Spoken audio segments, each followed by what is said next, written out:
La antigua Persia. Indómita, formidable, implacable. Durante años, el misterio rodeó a este imperio sin parangón en conquistas y riquezas. Para crear un imperio de la envergadura del persa, el mayor que ha conocido el mundo, obviamente hace falta cierta pericia militar. La civilización persa se extendió del norte de África a Asia, regida por una dinastía de extraordinarios gobernantes de un poder y ambición sin límites. Ciro el Grande es uno de los pocos que se ha ganado de verdad su sobrenombre.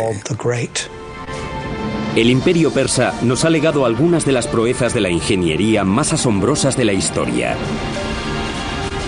Además de erigir majestuosos palacios en medio del árido desierto, también construyeron carreteras, puentes y canales. Todo el mundo ha oído hablar del canal de Suez, pero ¿y del canal de Darío? Pero se avecinaba una tormenta. La antigua rivalidad con los griegos daría lugar a un épico enfrentamiento que cambiaría el curso de la historia y que resultaría determinante para el mundo occidental durante los miles de años que siguieron.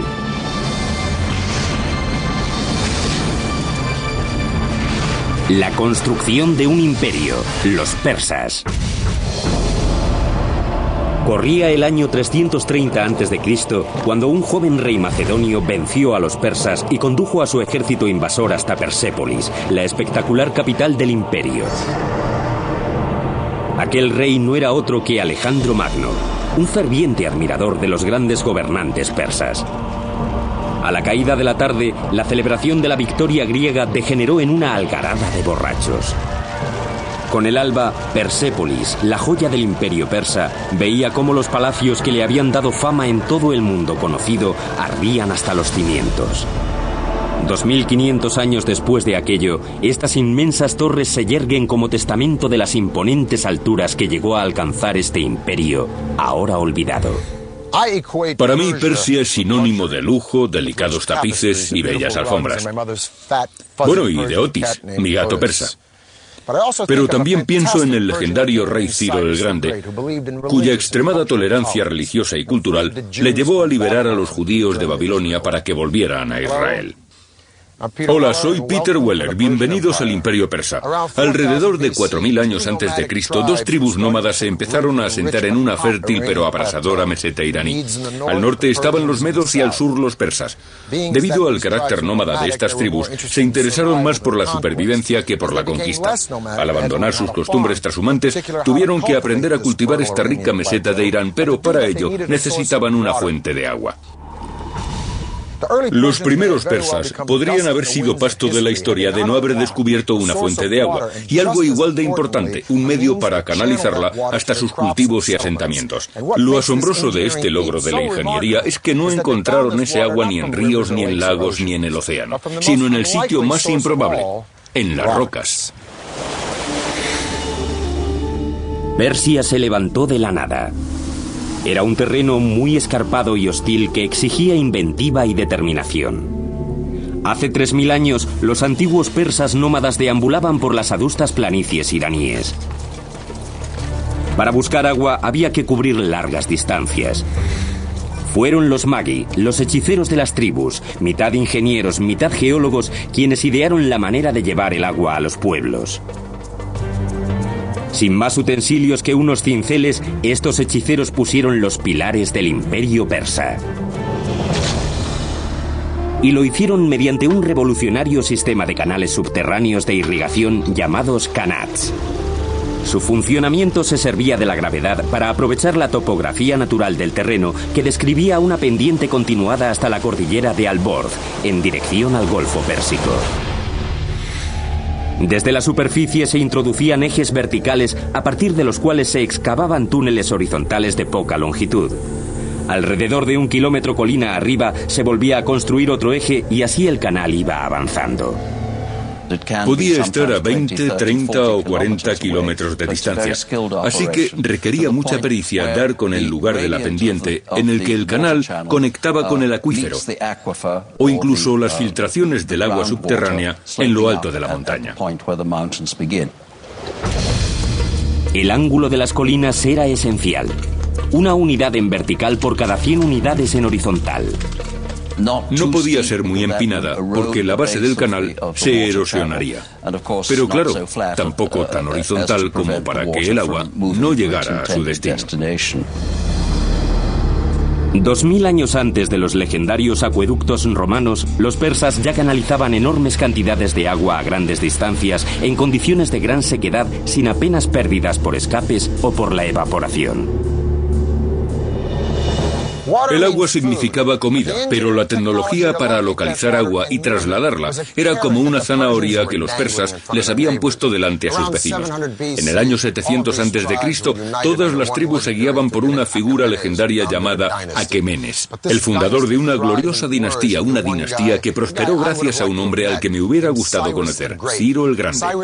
Ciro creó y custodió un imperio gracias indudablemente a su astucia militar, pero también era un genio de la política, un gobernante eficiente y benévolo. Los historiadores le consideran un humanista, los judíos un Moshiach, y su propio pueblo le llamaba padre. Incluso los jónicos a los que conquistó le tenían por un legislador justo y un digno mandatario.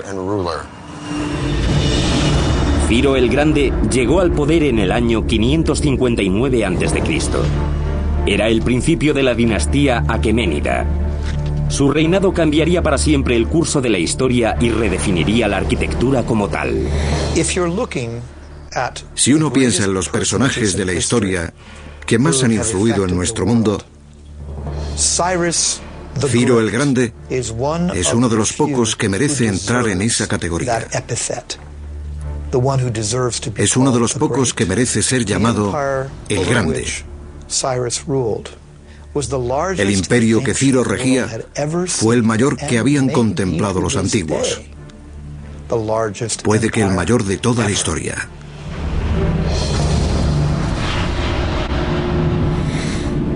En el año 554 a.C., Ciro había aplastado a todos sus opositores y su liderazgo en Persia no tenía disputa.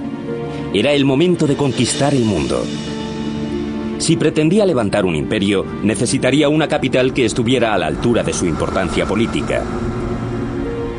Fue entonces cuando Ciro se embarcó en uno de los proyectos de ingeniería más ambiciosos jamás vistos en la antigüedad. La primera capital del imperio persa, Pasargadas, en la moderna Irán. Ciro fue un constructor muy innovador. No se conformaba con cualquier cosa. Uno podría decir que sus proyectos arquitectónicos reflejaban de alguna manera las tecnologías que iba encontrando a lo largo de sus varias conquistas. Como los romanos, los persas solían tomar cosas prestadas. Cogían las mejores y más avanzadas ideas de las culturas que conquistaban y las perfeccionaban aún más para darles su propio y particular toque. El arte y la ingeniería de Pasargadas recogían influencias procedentes de parajes tan remotos como Asiria, Egipto y Asia Menor, a miles de kilómetros de distancia. Había mamposteros, carpinteros, enladrilladores y escultores de relieves, y se sabe que solía tratarse de trabajadores importados de todos los rincones del imperio. Transcurridos 2500 años, estas desvencijadas ruinas son los únicos vestigios de lo que aquí se erguía, la primera y deslumbrante capital de Persia. El orgullo de Pasargadas eran sus suntuosos palacios, rodeados de fabulosos parques y deliciosos jardines. De aquella época datan los primeros testimonios sobre los espléndidos Pairidaeza, los famosos jardines cercados de la antigua Persia. Estos jardines tenían casi 1 kilómetro de canales de piedra caliza diseñados para que el agua llegara a unos pequeños pilones cada 15 metros. Los Pairidaeza de Pasargadas fueron el espejo en el que se miraron muchos de los fastuosos jardines del mundo durante los siguientes 2 milenios. Lo que más distinguió a los Pairidaeza fue la aplicación de los diseños geométricos. Tenemos diseños cuadrados y rectangulares, diseños florales con cipreses, césped, rosas, azucenas y todo tipo de plantas. Y ese es el concepto de los parques modernos que conocemos hoy en día.